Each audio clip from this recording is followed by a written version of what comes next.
Israel और Hamas जंग की शुरुआत से अब तक 304 इजरायली सैनिकों की मौत हो चुकी है। गजा अस्पताल पर हमले के बाद जॉर्डन ने अमेरिकी राष्ट्रपति जो बाइडेन और मिस्र के राष्ट्रपति अब्दुल फतेह अल सीसी के साथ शिखर सम्मेलन रद्द कर दिया है।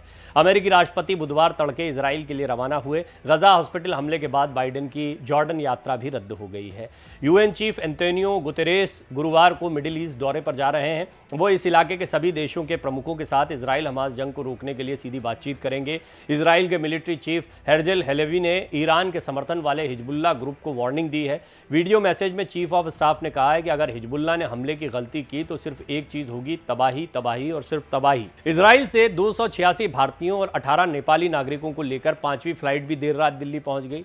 इन सभी का केंद्रीय मंत्री एल मुरुगन ने स्वागत किया। इजराइल को मदद का भरोसा दिलाने के लिए जर्मन चांसलर ओलाफ शोल्ज मंगलवार रात तेल अवीव पहुंचे थे। उन्होंने इजरायली पीएम बेंजामिन नेतन्याहू और प्रेसिडेंट इसहाक हर्जोग से मुलाकात की थी। इसके बाद जर्मनी के उन परिवारों से भी मुलाकात की जिनके परिजन हमास के कब्जे में हैं।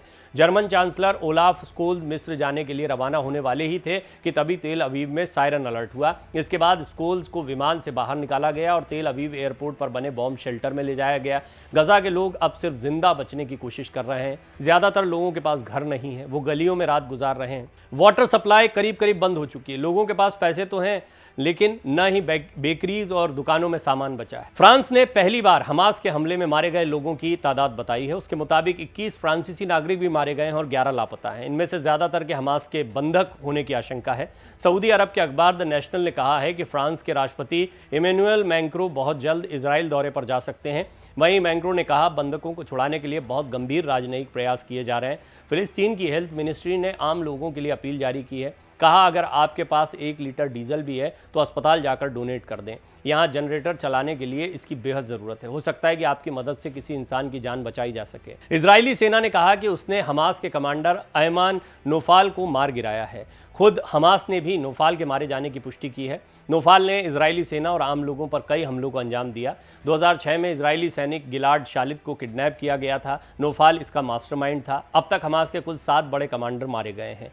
इसके पहले 14 अक्टूबर को इजरायली सेना ने हमास के 2 बड़े कमांडर्स को मार गिराया। सेना ने बताया कि उन्होंने 7 अक्टूबर को इजराइल पर हुए हमले को लीड करने वाले कमांडर अली कादी को मार गिराया है। अली कादी को मारने का काम इजराइल की इंटरनल इंटेलिजेंस एजेंसी शिन बेत ने किया है। इसी तरह हमास का एयरफोर्स हेड अबू मुराद भी इजरायली हमले में मारा गया। गजा में इस वक्त 5000 महिलाएं प्रेग्नेंट हैं और इन्हें इलाज की ज़रूरत है। हॉस्पिटल और क्लिनिक्स में न तो दवाइयां बची और न बिजली है। इनमें से कुछ तो पहले ही बमबारी में घायल हैं। यूएन ने भी इस रिपोर्ट की पुष्टि कर दी है। Global charity agency save the children के मुताबिक जंग में अब तक 1000 फिलिस्तीनी बच्चे मारे जा चुके हैं। अगर अब भी कुछ नहीं किया गया तो हालात बद से बदतर हो जाएंगे। अमेरिका अपने 11,000 सैनिक इजराइल में तैनात कर सकता है। ये सैनिक सीधे युद्ध नहीं लड़ेंगे बल्कि इजराइल की सेनाओं को टेक्निकल और मेडिकल सपोर्ट देंगे। इस बीच अमेरिकी आर्मी के चीफ माइकल एरिक कुरिला भी इजराइल पहुंच चुके हैं। दूसरी तरफ ईरान ने इजराइल और उसका समर्थन करने वाले देशों को कड़ी चेतावनी दी है। ईरान के सुप्रीम लीडर अयातुल्लाह खुमैनी ने कहा है कि अगर इजराइल ने गजा में बमबारी बंद नहीं की तो दुनिया मुस्लिम फोर्सेस को रोक नहीं पाएगी।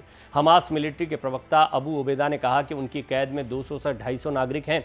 इनमें से विदेशी नागरिक हमारे मेहमान हैं। हालात सुधरने पर हम उन्हें रिहा कर देंगे। उबैदा ने यह भी कहा कि वो गजा में इजराइल के बड़े ज़मीनी ऑपरेशन से डरते नहीं हैं। इजरायली सेना 10,000 सैनिकों के साथ गजा में ज़मीनी कार्रवाई की तैयारी कर रही है। इजरायली फ़ौज ज़मीनी कार्रवाई की तैयारी पूरी कर चुकी है और उसे सरकार से हरी झंडी का इंतजार है। इधर अमेरिकी विदेश मंत्री एंटनी ब्लिंकन ने घोषणा की है कि प्रेसिडेंट जो बाइडेन 18 अक्टूबर को इजराइल जाने वाले थे। ये ऐलान उन्होंने पीएम नेतन्याहू और अधिकारियों के साथ 7 घंटे चली बातचीत के बाद लिया है। बाइडेन के दौरे की वजह से गजा में इजराइल के ज़मीनी हमले में देरी हो सकती है। दरअसल 7 अक्टूबर के बाद से इजराइल लगातार गजा पर बम बरसाकर जवाबी कार्रवाई कर रहा है। इसे आगे बढ़ाते हुए इजराइल ने गजा में घुसने का फैसला भी किया है ताकि हमास के कमांडरों को पूरी तरह से ख़त्म किया जा सके। इजरायली संसद का शीत सत्र शुरू होने के चंद मिनट बाद ही अलर्ट सायरन बजने लगे। इस वक्त एक महिला सांसद बोल रही थी। उन्होंने स्पीच बंद की और इसके फौरन बाद सभी सांसद और प्रधानमंत्री बंकर नुमा रूम्स में चले गए। कुछ देर बाद कार्रवाई फिर से शुरू हुई। नेतन्याहू ने भाषण दिया। इजरायली प्रधानमंत्री ने कहा हमारे देश को आज़ादी मिले 75 साल हो चुके हैं, लेकिन लगता ऐसा है कि जैसे आज भी हम आज़ादी की जंग लड़ रहे हैं। मैं देश से कहना चाहता हूँ कि ये हमारे वजूद की जंग है और हम इसे जीत कर रहेंगे। संसद ने नेतन्याहू ने एक अहम कबूलनामा किया। कहा, इसमें कोई दो राय नहीं कि हमसे गलतियां हुई हैं और इनकी वजह से हमास 7 अक्टूबर का हमला कर पाया। इस मामले की जांच चल रही है। हमास दुनिया के लिए भी खतरा है। अब ईरान की शय पर हिजबुल्लाह भी हमले कर रहा है। मैं इन सभी से सिर्फ इतना कहना चाहता हूं कि हमें आजमाने की गलती न करें, बहुत खतरनाक नतीजे होंगे।